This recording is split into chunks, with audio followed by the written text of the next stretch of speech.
ചോദിക്കണം എന്റെ അമ്മൂമ്മയുടെ ചോദ്യം. പൂമരം പൂത്ത് നിൽക്കുന്ന ബെഡാന്ന് പറഞ്ഞിട്ടുണ്ട്. അത്രയും വേണം കുറച്ച് കടുപ്പത്തിരിക്കട്ടെ. നമ്മൾ റിലേറ്റ് ചെയ്തത് ശവന്നാറി പൂന്നുള്ളൊരു ലേബിളിലായിരുന്നു. അപ്പം കവി തല്ലു വാങ്ങിയിട്ടേ പോകുന്ന തോന്നുന്നത്. ആ ശവന്നാറി പൂ എന്ന് പറയുന്നത് കാണാൻ നല്ല ഭംഗിയുള്ള പൂവാണ്, പക്ഷെ അതിനെ തൊട്ടിട്ടുണ്ടെങ്കിൽ ചീഞ്ഞളിഞ്ഞൊരു സ്മെല്ലാണ് വരുന്നത്. ഇത് എന്നെ ഉദ്ദേശാണ്, എന്നെ തന്നെ ഉദ്ദേശാണ്, എന്നെ മാത്രം ഉദ്ദേശാണ്.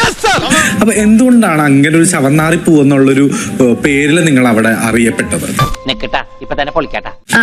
ശവന്നാറി പൂ ഞാൻ കേട്ടിട്ടുണ്ട്, ശവന്നാറി പൂ എന്താന്നുള്ള, പക്ഷെ ഞാനിതൊരു മണത്തിട്ടില്ല.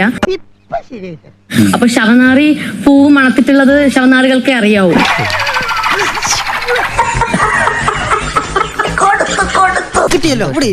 എല്ലാരും പറയും ശവനാറി പൂ ഞാൻ കൊറേ കേട്ടിട്ടുണ്ട്.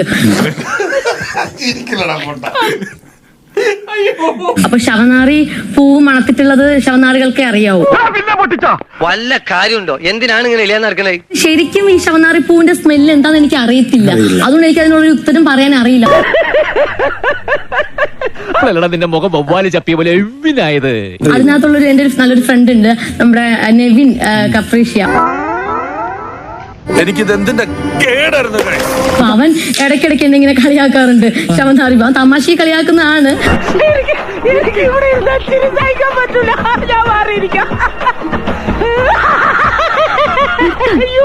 ഞാൻ ശരിക്കും അത് കൂട്ടാക്കാറില്ല, കാരണം എനിക്ക് ഈ ശവനാറിപ്പൂ എലി ചത്ത സ്മെല്ലെന്ന് ചോദിച്ചു കഴിഞ്ഞാൽ ചിലപ്പോ ഞാൻ പറയും, പക്ഷെ ശവനാറി പൂവിന്റെ സ്മെല്ല് എനിക്ക് അറിയത്തില്ല.